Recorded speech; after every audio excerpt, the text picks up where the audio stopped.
ಕೋಪ ಯಾರಿಗೆ ತಾನೇ ಬರಲ್ಲ, ಎಲ್ಲ ಮನುಷ್ಯರಿಗೂ ಕೋಪ ಬಂದೇ ಬರುತ್ತೆ. ಚಿಕ್ಕವರಿಂದ ದೊಡ್ಡವ್ರ ತನಕ ಕೋಪ ಇದ್ದೇ ಇರುತ್ತೆ. ಅದರಲ್ಲೂ ನಾವು ಹೇಳಬೇಕು ಅಂತ ಅಂದರೆ ನಿದ್ರೆ ಇಲ್ಲ ಅಂದರೂ ಕೋಪ ಪಡ್ಕೋತೀವಿ, ಊಟ ಮಾಡಿಲ್ಲ ಅಂದರೂ ಹಸಿವೆಗೂ ಕೋಪ ಪಡ್ಕೋತೀವಿ, ಒಂದು ಸಣ್ಣ ಸಣ್ಣ ವಿಷಯಕ್ಕೂ ಎಲ್ಲರಿಗೂ ಕೋಪ ಬರುತ್ತೆ.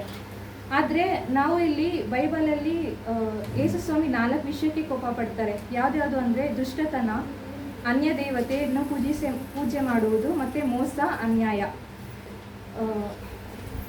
ರೋಮ 1:18.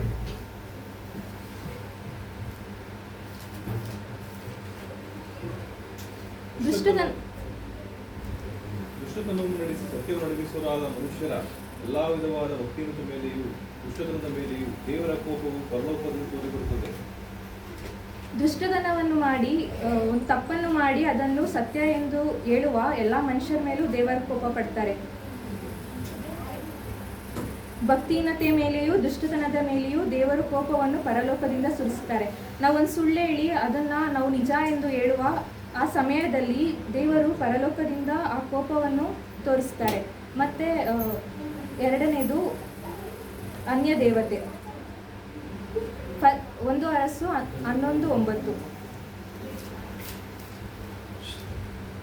ಇಸ್ರಾಯೇಲ್ ದೇವರಾದ ಯೆಹೋವನು ಸೊಲೊಮೋನನಿಗೆ 2 ಸಾರಿ ಕಾಣಿಸಿಕೊಂಡು ಅನ್ಯ ದೇವತೆಗಳನ್ನು ಸೇವಿಸಲೇಬಾರದೆಂದು ಆಜ್ಞಾಪಿಸಿದರೂ ಅವನು ಆತನ ಆಜ್ಞೆಗಳನ್ನು ಮೀರಿದ್ದರಿಂದ ಆತನು ಅವನ ಮೇಲೆ ಕೋಪಗೊಂಡು ಅವನಿಗೆ, ನೀನು ಈ ಪ್ರಕಾರ ಮಾಡಿ ನನ್ನ ವಿಧಿ ನಿಬಂಧನೆಗಳನ್ನು ಮೀರಿದ್ದರಿಂದ ನನ್ನ ರಾಜ್ಯವನ್ನು ನಿನ್ನಿಂದ ಕಿತ್ತುಕೊಂಡು ನನ್ನ ಸೇವಕರಿಗೆ ಕೊಡುವೆನು. ಇಲ್ಲಿ ದೇವರು ಏನು ಹೇಳ್ತಾರೆ ಅಂದರೆ, ಸೊಲೊಮೋನನಿಗೆ ಅವನು ಅನ್ಯ ದೇವತೆಗಳನ್ನು ಪೂಜೆ ಮಾಡಬಾರ್ದು ಅಂತ ಅಂದ್ರೂ ಅವನು 2 ಸಾರಿ ಹೇಳಿದ್ರು ಅವನು ಆ ಅನ್ಯ ದೇವತೆಗಳನ್ನು ಪೂಜೆ ಮಾಡ್ತಾನೆ. ಅದರಿಂದ ದೇವರು ಕೋಪಗೊಂಡು ಅವನ ರಾಜ್ಯವನ್ನು ಅಲ್ಲಿರುವ ಸೈನಿಕರಿಗೆ ಕೊಡ್ತಾರೆ. ಅದನ್ನು ಅವರು ರಾಜ್ಯವನ್ನು ಆಳೋದಕ್ಕೋಸ್ಕರ ಸೈನಿಕರಿಗೆ ಆ ರಾಜ್ಯವನ್ನು ಕೊಟ್ಟು ಅವನ ಮೇಲೆ ದೇವರು ಆ ಕೋಪವನ್ನು ತೋರಿಸ್ತಾರೆ. ಮತ್ತು ಮೂರನೇದು ಮೋಸ. ಜ್ಞಾನೋಕ್ತಿಗಳು 11:1. ಮೋಸದ ತ್ರಾಸು ಯೆಹೋವನಿಗೆ ಅಸಹ್ಯ, ನ್ಯಾಯದ ತೂಕ ಆತನಿಗೆ ಸಂತೋಷ. ಎಲ್ಲಿ ಹೆಮ್ಮೆಯೋ ಅಲ್ಲಿ ನಾಚಿಕೆ. ದೇವರಿಗೆ ಮೋಸ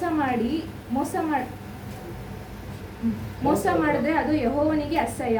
ಆದರೆ ಅದೇ ದೇವರಿಗೆ ಸಂತೋಷದ ಒಂದು ಕಾರ್ಯವನ್ನು ಮಾಡಿದರೆ ಅದು ಹೆಮ್ಮೆ ಪಡ್ತಾರೆ. 4ನೇದು ಅನ್ಯಾಯ. ಜ್ಞಾನೋಕ್ತಿಗಳು 17:15.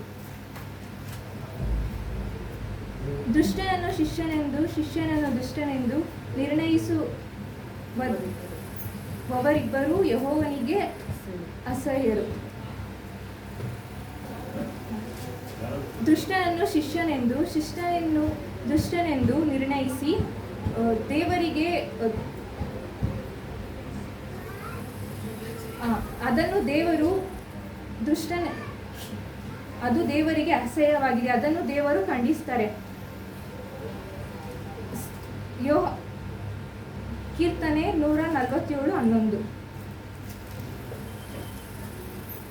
ಯೆಹೋವನು ಆನಂದಿಸುವುದು ತನ್ನ ಕೃಪೆಯನ್ನು ನಿರೀಕ್ಷಿಸುವ ಭಕ್ತರಲ್ಲೇ. ಯೆಹೋವನು ಆನಂದ ಪಡುವುದು ಯಾವುದರಿಂದ? ಅವರ ಭಕ್ತರು ಕೃಪೆಯನ್ನು ಮತ್ತು ಒಳ್ಳೆಯ ಕಾರ್ಯವನ್ನು ಮಾಡುವುದರಿಂದ ಯೆಹೋವನು ಆನಂದ ಪಡ್ತಾರೆ. ಮತ್ತು ಜೇಮ್ಸ್ ಚಾಪ್ಟರ್ 1:19. ಯಾಕೋಬನು 1:19. ನನ್ನ ಪ್ರಿಯ ಸಹೋದರರೇ, ನೀವು ಬಲ್ಲವರು, ಆದರೆ ಪ್ರತಿಯೊಬ್ಬನು ಕಿವಿಗೊಡುವುದರಲ್ಲಿ ತೀವ್ರವಾಗಿಯೂ ಮಾತಾಡುವುದರಲ್ಲಿ ನಿಧಾನವಾಗಿಯೂ ಇರಲಿ, ಕೋಪಿಸುವುದರಲ್ಲಿಯೂ ನಿಧಾನವಾಗಿರಲಿ. ಇಲ್ಲಿ ದೇವರು ಹೇಳ್ತಾರೆ, ಕೋಪಿಸುವುದರಲ್ಲಿಯೂ ನಿಧಾನವಾಗಿರಿ, ಮಾತಾಡೋದ್ರಲ್ಲಿಯೂ ನಿಧಾನವಾಗಿರಿ ಅಂತ.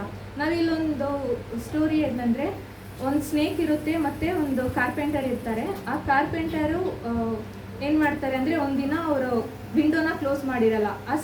ಆವಾಗ ಏನಾಗಿರುತ್ತೆ, ತುಂಬ ಹೊಟ್ಟೆ ಹಸಿವಾಗಿರುತ್ತೆ. ಅದು ಆ ವಿಂಡೋಯಿಂದ ಒಳಗಡೆ ಹೋಗುತ್ತೆ. ಅಲ್ಲೇನಾಗಿರುತ್ತೆ, ಒಂದು ಬ್ಲೇಡ್ ಇರುತ್ತೆ, ಅದಕ್ಕೆ ಸ್ವಲ್ಪ ಹೇಟ್ ಆಗುತ್ತೆ, ಬ್ಲಡ್ ಬರುತ್ತೆ. ಅದಕ್ಕೆ ಆ ಸ್ನೇಕ್ ಏನು ಮಾಡುತ್ತೆ, ಕೋಪಗೊಂಡು ಅದನ್ನು ಬಾಯಲ್ಲಿ ಕಚ್ಚುತ್ತೆ. ಅದು ಇನ್ನೂ ಅದಕ್ಕೆ ಏಟಾಗಿ ಬ್ಲಡ್ ಬಂದು ಇನ್ನೂ ಕೋಪಗೊಂಡು ಆ ಬ್ಲೇಡ್ನ ಸುತ್ತಕೊಂಡು ಲಾಸ್ಟಲ್ಲಿ ಅದು ಸತ್ತೋಗುತ್ತೆ. ಇಲ್ಲಿ ಏನು ಹೇಳ್ತಾರೆ ಅಂದರೆ, ಮಾತಾಡುವುದರಲ್ಲಿಯೂ ನಿಧಾನವಾಗಿರಿ, ಕೋಪಗೊಳ್ಳುವುದರಲ್ಲಿಯೂ ನಿಧಾನವಾಗಿರಿ. ಮನುಷ್ಯರ ಕೋಪವು ದೇವರಿಗೆ ಮೆಚ್ಚಿಕೆಯಾಗಿರುವ ನೀತಿಗೆ ಅನುಕೂಲವಾಗಿರುವುದಿಲ್ಲ. ನಾವು ಮಾತಾಡುವಾಗ ಮತ್ತು ಕೋಪಗೊಳ್ಳುವಾಗ ನಾವು ನಿಧಾನವಾಗಿರಬೇಕು. ನಾವು ಕೋಪಗೊಂಡು ಮಾತಾಡುವಾಗ ಅನೇಕ ವಿಷಯಗಳನ್ನು ಮಾತಾಡ್ತೀವಿ. ಅದು ತುಂಬ ಜನಕ್ಕೆ ಹರ್ಟ್ ಆಗ್ಬೋದು. ಅದು ಯಾವತ್ತೂ ಮರೆಯೋಕ್ಕಾಗಲ್ಲ ಅದೊಂದೊಂದು ವಿಷಯ. ಮತ್ತು ಇಲ್ಲೇನೆಂದರೆ ಆ್ಯಂಗರ್, ಅದು ಡೇಂಜರೇ ಅಂತಲೇ ಹೇಳ್ಬೋದು. ಆ್ಯಂಗರ್ ಮುಂದೆ ನಾವು ಡಿ ಸೇರಿಸ್ಕೊಂಡ್ರೆ ಅದು ಒಂದು ಡೇಂಜರ್ ಅಂತಲೇ ಒಂದು ವರ್ಡ್ ಬರುತ್ತೆ. ಮತ್ತು ಇಲ್ಲಿ ಯೋಹಾನ 2:13-13. ಆಗ ಯೆಹೂದ್ಯರ ಪಸ್ಕ ಹಬ್ಬವು ಹತ್ತಿರ ಬಂದದರಿಂದ ಯೇಸು ಯೆರೂಸಲೇಮಿಗೆ ಹೋದನು. ಅಲ್ಲಿ ದೇವಾಲಯದೊಳಗೆ ದನ, ಕುರಿ, ಪಾರಿವಾಳ ಮಾರುವವರನ್ನು ಕೂತಿರುವ ಚಿನ್ನಿವಾರರನ್ನು ಕಂಡು ಹಗ್ಗದಿಂದ ಕೊರಡೆ ಮಾಡಿ ಅದರಿಂದ ಕುರಿ, ದನ ಸಹಿತ ಎಲ್ಲರನ್ನೂ ದೇವಾಲಯದ ಹೊರಕ್ಕೆ ಅಟ್ಟಿ ಚಿನ್ನಿವಾರ ರೊಕ್ಕವನ್ನು ಚೆಲ್ಲಿ ಮೇಜುಗಳನ್ನು ಕೆಡವಿದನು. ಪಾರಿವಾಳ ಮಾರುವವರಿಗೆ, ಇವುಗಳನ್ನು ಇಲ್ಲಿಂದೇ ತಕ್ಕೊಂಡು ಹೋಗಿರಿ, ನನ್ನ ತಂದೆಯ ಮನೆಯನ್ನು ಸಂತೆ ಮಾಡಬೇಡಿರಿ ಎಂದು ಹೇಳಿದನು. ಇಲ್ಲಿ ದೇವರು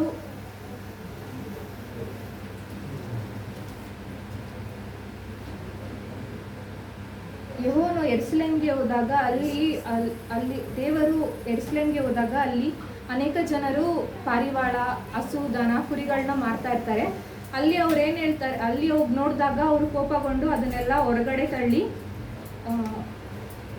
ಆ ಸ್ಥಳವನ್ನು, ದೇವಾಲಯವನ್ನು ನೀವು ಮಾರ್ಕೆಟ್ ಆಗಿ ಮಾಡಿದ್ದೀರಾ ಅಂತ ಹೇಳಿ ಕೋಪಗೊಂಡು ಅದನ್ನೆಲ್ಲ ಹೊರಗಡೆ ಕಳಿಸ್ತಾರೆ. ಎಫೆಸಿಯ 4:26-27.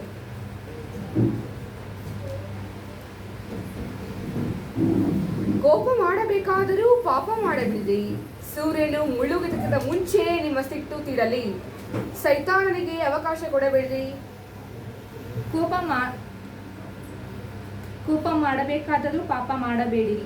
ನಾವು ಕೋಪ ಮಾಡಿಕೊಂಡ್ರು ಪಾಪವನ್ನು ಮಾಡಬಾರ್ದು ಅಂತ ಇಲ್ಲಿ ಒಂದು ವಾಕ್ಯ ಇದೆ. ನಾವು ಕೋಪಗೊಂಡ್ರು ಸೂರ್ಯನ ಮುಳುಗೋದಕ್ಕಿಂತ ಮುಂಚೆ ಆ ಕೋಪವನ್ನು ನಾವು ತೀರಿಸ್ಕೋಬೇಕು. ಅದು ಪಾಪ ಮಾಡದೆ ನಾವು ಆ ಕೋಪವನ್ನು ತೀರಿಸ್ಕೋಬೇಕು ಅಂತ ಹೇಳ್ತಾರೆ. ಈ ಸಮಯವನ್ನು ಅವಕಾಶವನ್ನು ಮಾಡಿಕೊಟ್ಟಿದ್ದಕ್ಕಾಗಿ